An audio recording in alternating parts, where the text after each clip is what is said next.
গাজীপুরের কালীগঞ্জ উপজেলার বাহাদুর সাদি গ্রামের ফসলের মাঠ, আশপাশে বিস্তীর্ণ ধানের ক্ষেত, মাঝখানে লাউ চাষ করেছেন ইউপি সদস্য পনির মিয়া ও তার দুই ভাই চান মিয়া, চিনি মিয়া। লাউ চাষে তিন ভাই সফলতা পেয়েছেন। তারা প্রায় ১.৫ বিঘা জমিতে মাচায় লাউ চাষ করেছেন।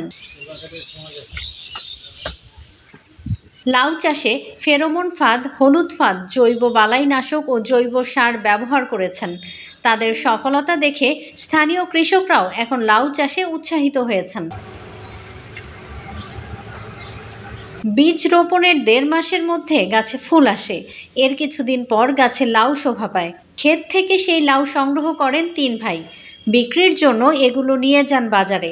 এ পর্যন্ত প্রায় ১০০০ খানেক লাউ বিক্রি করেছেন তারা। তিন ভাইকে সার্বিকভাবে সহায়তা করে উপজেলা কৃষি অফিস। আমি লাউ ক্ষেত করছি প্রায় ১.৫ বিঘা, লাল ৩ বীজ লাগাইছি আর এসিআই ময়না, খুব ভালো ফলন হয়েছে আমার।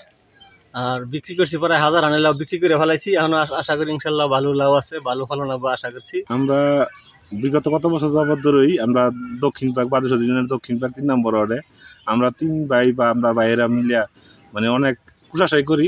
এই বছর আমরা লাউ চাষ করি প্রতি বছর। এই বছর আমরা প্রায় ১.৫ ভাই খেতে লাউ চাষ করছি।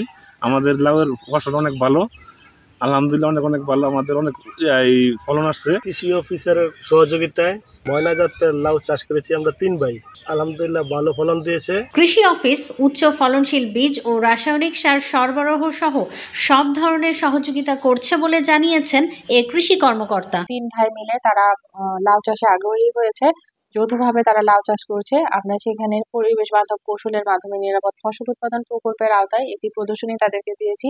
উন্নত জাতের বীজ তাদেরকে সরবরাহ করেছি।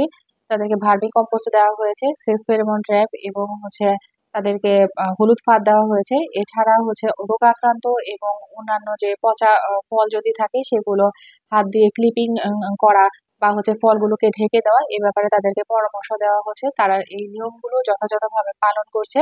তারা ভালো ফলন পাচ্ছে এবং খুব উঁচু দামে ফসলগুলো বাজারে বিক্রি করছে এবং তাদেরকে দেখে আশেপাশের কৃষকও উৎসাহিত হচ্ছে। যৌথভাবে তিন ভাইয়ের এ লাউ চাষ শুধু কালীগঞ্জ উপজেলায় নয়, তারা মডেল হতে পারেন পুরো দেশে, আর এমনটাই মনে করেন স্থানীয়রা।